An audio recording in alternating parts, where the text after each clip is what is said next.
After the bitter winds of our water-free hurricane yesterday, we're going to get a little bit of a reward. At the end of the week, we're looking at a Friday with a temperature in the mid-80s. I am excited about that. I hope you are too. Great way to open up the weekend. It's 50 right now, 9:44. Bill Colley with you on Top Story on News Radio 1310 KLIX at newsradio1310.com.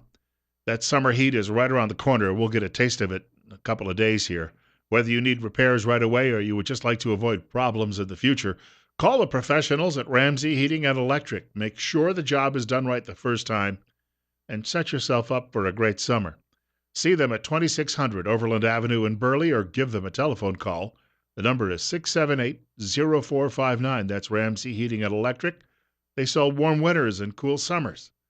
Ramsey Heating and Electric. Donald Trump appearing on CNN with Chris Cuomo. Now, Chris Cuomo, it was said that his father was a pretty bright guy, but sometimes IQ skips a generation, which is seen in his sons. Chris Cuomo, who got this job at the Clinton News Network because, well, his name is Cuomo, not because he did anything special in the way of a broadcast journalist. Let's be honest. You got a lot of these people. Who was it when Tim Russert died? His son at 22 was immediately given a network job, and then because he wasn't up to par after a few years, you didn't see him any longer, but it was like, Daddy's dead, and, oh, well, give his son a job. Sure, he doesn't have any experience and doesn't know what he's doing, but by gosh, he's got the same last name. It applies as well in the Cuomo family. Donald Trump speaking with Chris Cuomo on CNN. Sometimes, it's difficult to support Donald Trump. Those of us who did not support him during the primary season, I know it's still going on, but it's just going through the motions. Look, we're behind him now because his name is not Hillary. But there are times when Donald Trump says something and you just wince. Take a listen to this. People said, I want to go and buy debt and default on debt. And these people are crazy. This is the United States government. First of all, you never have to default because you print the money. I hate to tell you, okay? So there's never a default. But the point is, it was reported in the New York Times incorrectly. That you said you would go to creditors and make them take less. It was reported in the failing New York Times and other places that I want to default on debt. I'm the king of debt. I understand debt better than probably anybody. I know how to deal with debt. So, if we have a debt issue, what we'll do is just keep printing money. What the heck? I mean, I got a printing press over here. Yeah, sure. You need a little? I'll print up some more. I'm telling you, folks, what he told the people, according to Market Watch, what he said last week about defaults, Puerto Rico, and of course you could see Illinois and a whole string of states coming. This could be the next big bubble that bursts. It'll be far worse than anything we saw back in 2008. But I'm telling you right now, he said, all you got to do is print more money and hand it to them. Well, you keep doing that. There are old photographs, black and white photographs of the Weimar Republic in Germany where workers were taking their pay home in wheelbarrows stacked with paper money because it was so dang worthless. That's just what Donald Trump said he would do, is just deflate everything away. I'll pay off $20 trillion in debt. We'll just print it all up and pass it out to people, and it won't be worth anything, but we'll bring the debt problem to an end, and you won't have anything to retire on, and all of your investments will be useless, and your paycheck will be useless. So, sometimes Donald Trump does think aloud. I don't think as president that he will actually, and I say he will actually because if you saw the latest polling numbers, you could see them gagging on Morning Joe today. I don't want to be repetitive there. I was watching Morning Joe before I left the house this morning when they had to report that Trump is only 5 points behind nationally Hillary Clinton in the latest polling, which means a couple more points. It's really a statistical dead heat. And he's 1 point behind her in Florida. He's in a virtual tie in Pennsylvania and Ohio. All of these people who say he can't win, I think he's going to win. I really do. And he's doing well even among women in many cases. Despite what it's a bad thing that you keep talking about women this way because, we liberals, we talk to a lot of liberal women around the country, women in comfortable shoes, and they don't like you. No, they'd much rather sleep with Hillary. Or something to that effect. 9:48, Bill Colley with you on Top Story on News Radio 1310, KLIX, and newsradio1310.com. After the ridiculous and rather stupid statement about default and debt that Donald Trump made, he did have an opportunity, though, during that very same interview to do something that redeemed himself. Listen as he hammers Chris Cuomo. We need to talk policy. We need to talk the state of play within your own party, but you have commanded a different headline that needs to be addressed.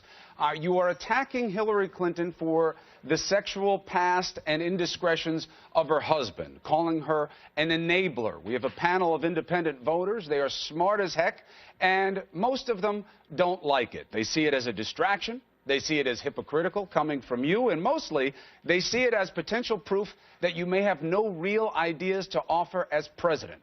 What is your thinking on this line of attack? Well, this is a nice way to start off the interview. First of all, you should congratulate me for having won the race. I thought, at least it'd be a small congratulations, but I'm not surprised with CNN because that's the way they treat Trump.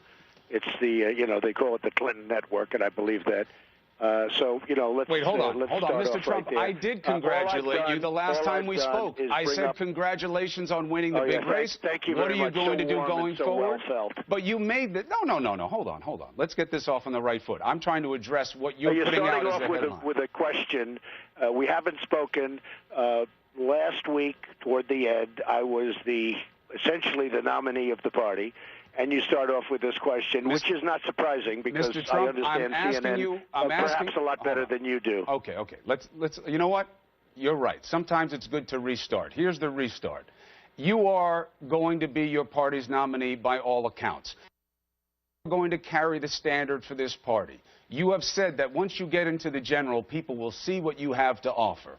The first thing that you've come out with hot and heavy out of the box are these attacks on Hillary Clinton. That wasn't the first thing I've come out, but my first thing I came out with, if you watched, was trade. We're making horrible trade deals. We're losing our jobs. We're losing our manufacturing. It's trade. The next thing I came out with is rebuilding our military because our military is absolutely being decimated. We're not spending the proper money. We're not buying the proper equipment. We're not taking care of our soldiers. We're not taking care of our vets, by the way. But we're not taking care of our military at a time when we just about in the history of our country need it the most. Chris Cuomo wishes his daddy were still alive right now because he could say, please don't let that Mr. Trump paddle me anymore. 9:51, Bill Colley with you on Top Story on News Radio 1310 KLIX and newsradio1310.com. You can reach our program today by dialing 736-0300, 736-0300. As upset as I was with his remarks about default, which, again, I say if he happened to be the president of the United States, I don't think that he would actually go out and print a bunch of money to pay off our debts. I think that would not happen, and he'd have people around him who would say, no. And he'd, okay, I won't do that. But it's the way he does treat the media if Mitt Romney if he had been quick on his feet, if John McCain had been quick on his feet, you would have never seen those two lose to Barack Hussein Obama. The way he turned that around and basically undressed Chris Cuomo during that conversation is just amazing. And that's what we've been looking for in a candidate for years. You're up next. You're on the air on KLIX. Good morning, Bill. Bill, I was watching C-SPAN this morning, and they were talking about a lot of the coal companies are going broke because they can't pay the pensions. And this is a dark cloud over all our country, is a lot of these unions and so forth are not going to be able to pay their pensioners. Yeah, and it's going to happen on the state level, too, with government workers and anybody who's really in a state retirement plan. And that includes a lot of county workers and just regular municipal workers in cities and towns and villages across the country. These are all things that are pretty close on the horizon. And if you've got states like Illinois, I read the other day where Illinois, its pension funding to what it brings in every year is like 250% over what it's promised. And there's like 6 states that are 150% beyond that. I mean, it's ridiculous. And in the coal country where the coal companies have been going bankrupt left and right, thanks to the Obama-Clinton policies, even Mrs. Clinton concedes she's going to lose West Virginia. That Bernie Sanders, even though he may be done as a candidate, is going to mop up there today. And Trump isn't even campaigning there. He's taking the day off today because, again, he's going to the coal companies and the coal miners union have gotten behind him in this situation because he says he's not going to work to destroy them. He's going to help revive their industry. 954, Bill Colley on Top Story this morning. Telephone number 736-0300. That's 736-0300. The thing is, when politicians talk to media, they end up too often kowtowing. Mitt Romney, who said right now he's never going to support Donald Trump, he begged for, as Donald Trump said, he begged for Trump's endorsement 4 years ago. Mitt Romney, the way he allowed media to slap him around. Here's a guy 6 feet 4 inches tall, right? He allowed media to manhandle him while he was campaigning. And Cuomo starts off with saying, well, a lot of liberal women we talk to here at CNN, and since our worldview is just a few blocks in Manhattan, that must mean that women hate you all over the country, Mr. Trump. They must hate you in Nebraska and in Iowa and in Ohio. Even though I've never been to any of those places, I know it's true. And Donald Trump says, well, wait a minute. And then just, how come, first of all, you should congratulate me on my winning streak? And number two, we're talking about the Clinton family crime syndicate here. Bill Colley on Top Story, and you're up next on KLIX. Yes, Bill. I just wonder when we're going to find somebody who cares more about the country than their ego, the power, money.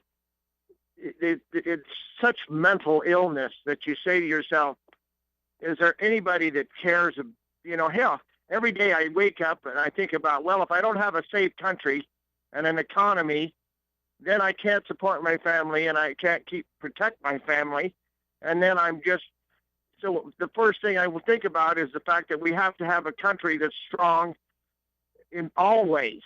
And I say, well, why in the hell is it so simple to me when the rest of these SOBs couldn't care less?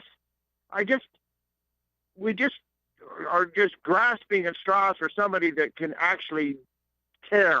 Well, I don't know that you see it too much on the local level, because most of the people I think who serve in government on the local level are generally people who do it because they feel a sense of public service. But I've noticed this when you get to like the national level, and there was actually research that was done that said that a lot of these top politicians, they have the same brainwave patterns as psychopaths. Now, if that's the case, then they are just interested in nothing beyond the tips of their own noses. Well, it's just, and I know we got to go. It's just like Hillary. She's not running for any other reason other than she's got a man-sized ego, and and she's just among other things. Possessed. But go ahead, yeah. She's possessed. She doesn't care. But the fact that there's people that actually believe and defend her and say that she does and say they're going to vote for her, I'm saying, what the hell where have you been?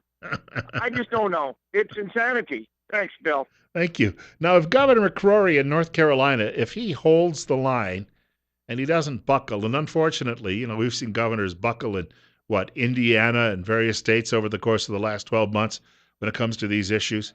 If he holds the line and shows some political courage, even if it costs him his office, there's a guy in the future I would consider voting for a national office, because that's what it comes down to, is the courage that was said about Ronald Reagan in his first term in office, when he called Paul Volcker in, who was then the chairman of the Federal Reserve, and said, we're going to tighten the money supply to bring this recession to an end. It made the recession worse for a while, but it tamed stagflation, which was killing us under Jimmy Carter.